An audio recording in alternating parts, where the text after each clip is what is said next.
We are the keepers of the flame, the sacred order. Let the ceremony begin.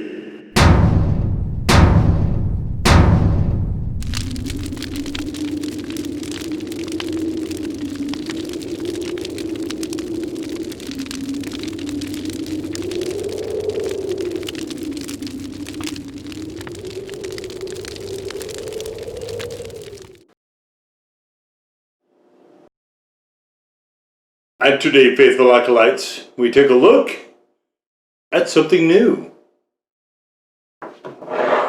Now, I know you've all seen the Inner Beauty review. I'm not going to be repeating that. That's not the new thing. And I know you've all read the review on the blog, which is below in the comments if you care to do that.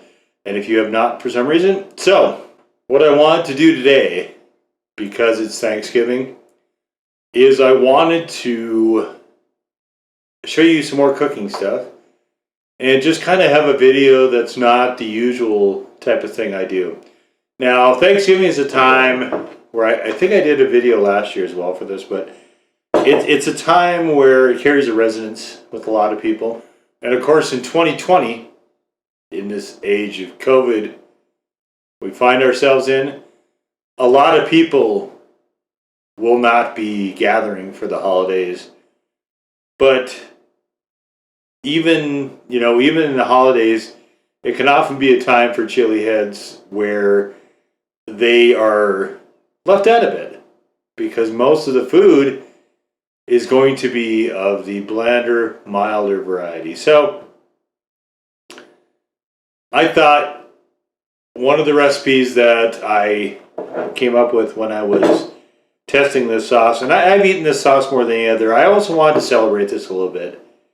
This video is doing multiple things actually, because it's celebrating this sauce a little bit. It won't be a sauce of the year. It won't be getting that kind of acclaim, even though I probably had this more than any other hot sauce in 2020.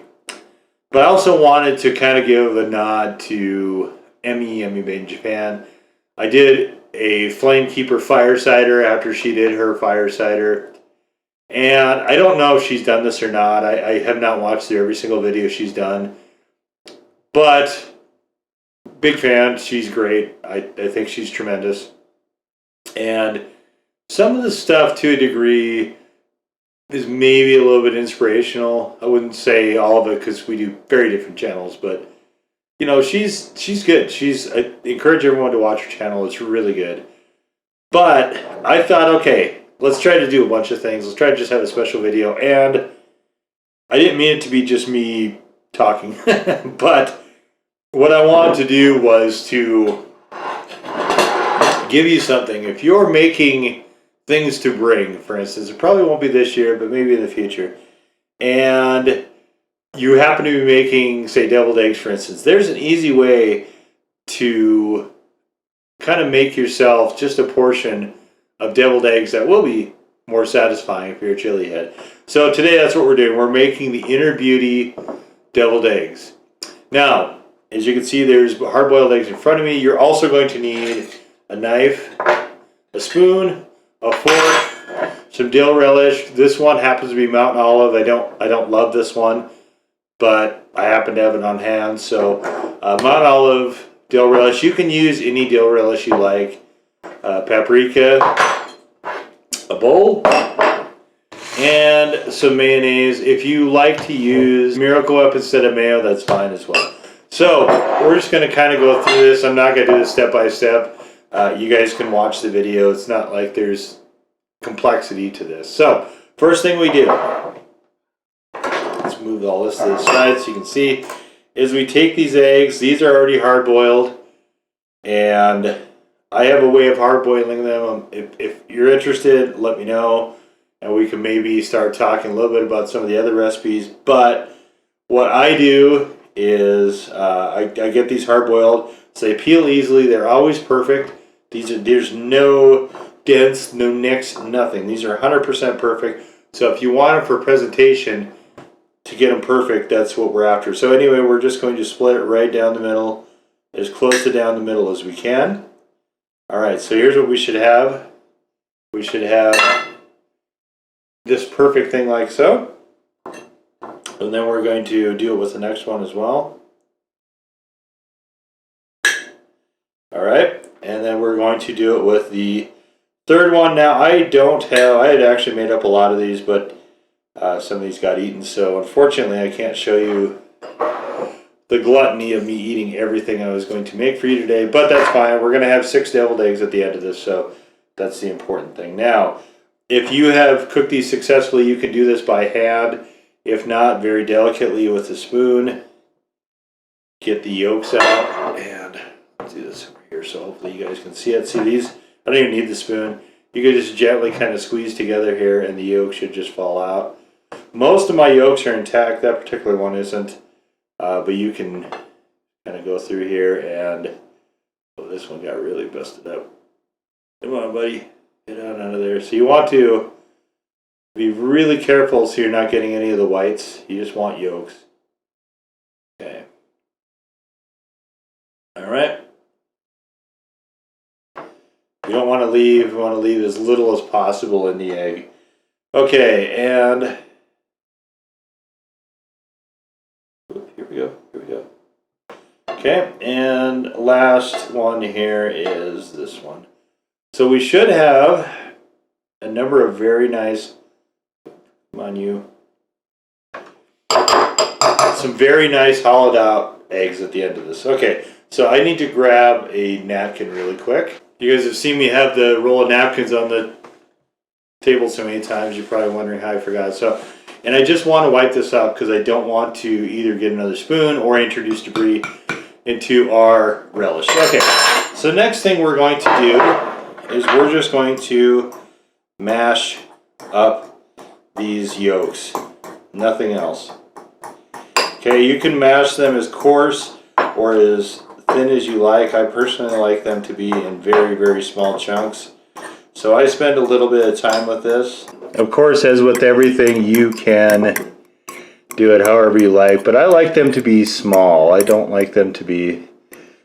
And here's the thing, if you don't cook these fairly well, the yolks will stick together and you will not be able to get this sort of dry, crumbly texture like I have here. You can see this is very...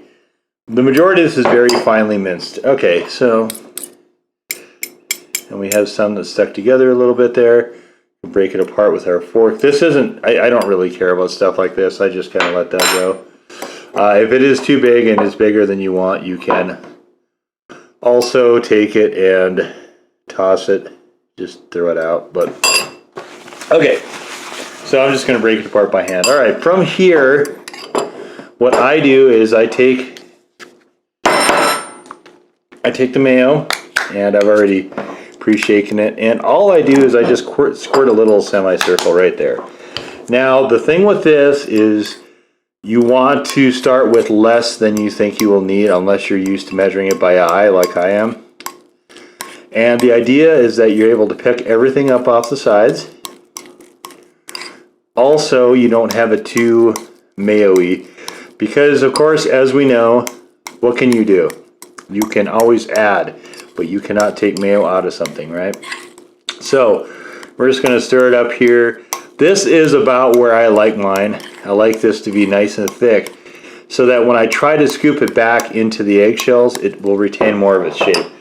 Okay, from here, what I do is I then add, so this is about a teaspoon. I will usually add, if I like the relish, I'll add more. This one I'm just going to add just a half a teaspoon or so. And then from there, so this is the reason I didn't add more mayo is because when you add the relish, the vinegar that's sticking to it, you can see it's loosening it up a bit here. All right, so incorporate that very, very well. I don't like this particular relish because to me it tastes like hamburger pickle relish, and I'm not a super huge fan of those.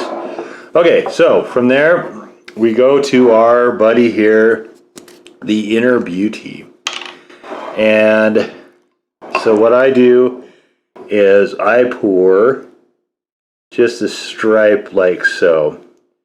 And so the ratio I use about maybe a third to maybe half. This one I use about half, but I use a third to maybe half as much mustard as I do mayo.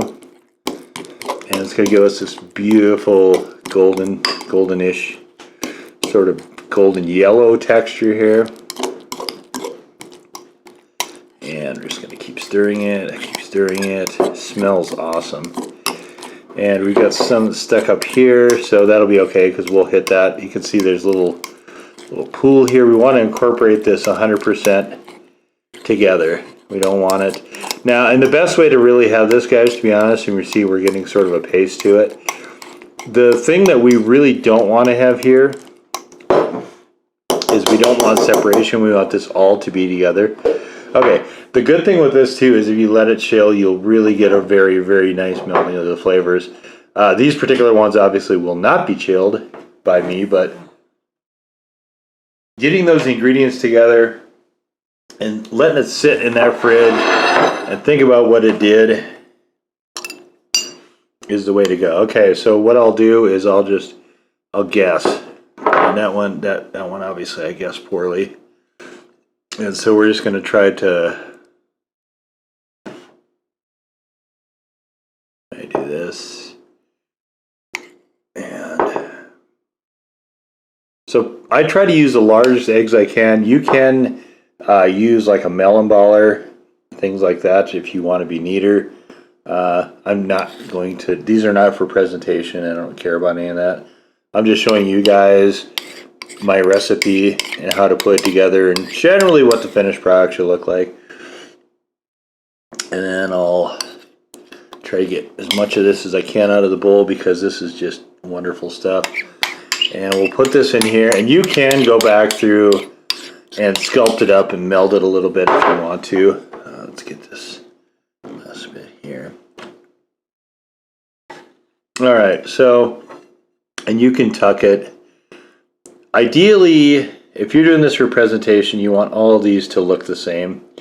So we'll edge towards presentation. How about that? And we want to just kind of tuck this in, fold it in a little bit. This one is not behaving super well. So let's get, come here, you. Eggs like to slide around. Eggs like to slide around. We'll get this there, and they should all be sitting there just like you see them by themselves, without, you know, having to be propped or anything like that. All right. So once we've got them like so, the next step will be to give them a little dusting of paprika. And if you can't skip this step in my view, or you don't have deviled eggs, and so part of what we would be doing is doing this on one plate and transferring it to a display plate if we were actually going to do that. But I mean, you can see these things are just beautiful. And we've got, of course, our Inner Beauty deviled eggs. And of course, now we get to the best part of this, which is to enjoy them.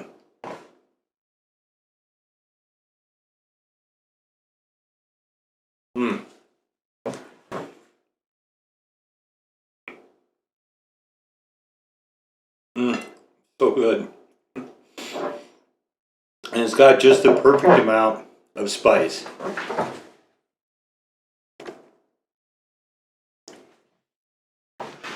With deviled eggs, you have kind of a meshing of some delicate flavors. Paprika is fairly mild. Eggs, of course, don't have a lot of flavor. Same with mayo. Pickles give it a little bit of structure, a little bit of bite.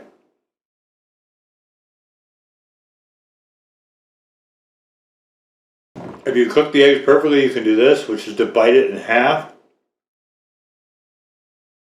See all the layers there? And it still will retain its shape. I don't spend a lot of time doing that, if I'm being honest. More to the point, what I do is this, eat the whole thing.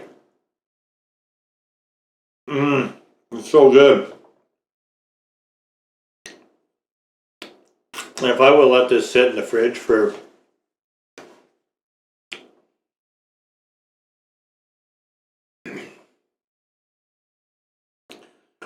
say maybe 2 or 3 hours, it would have been that much better.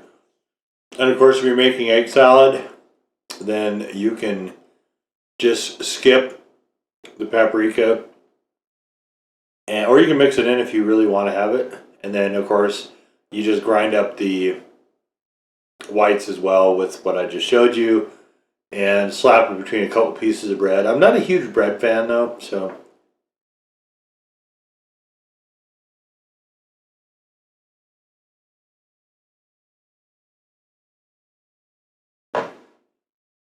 I don't make egg salad a whole lot, but letting these flavors just kind of meld together and work their mojo on each other is just terrific. So,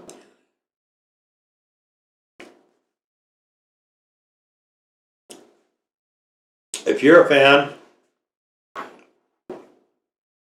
of spicy Dijon mustards or Scotch bonnet mustards, this is an absolute must. A must. If you're also a chili head. If you're a fan of mustards in general and like the heat, also a must. Thank you for everyone who has supported the channel this year. Roger Damps up at Burn Your Tongue. Thanks to Emmy in Japan for her wonderful inspiration, and of course, thanks to everyone who's been reading the blog and checking out the videos. It's a lot of fun for me, but I appreciate you guys coming by and doing all that. It makes it that much better. So, thank you everyone. Have a great Thanksgiving, and we'll see you in the next one. Now go forth in peace to serve the flame.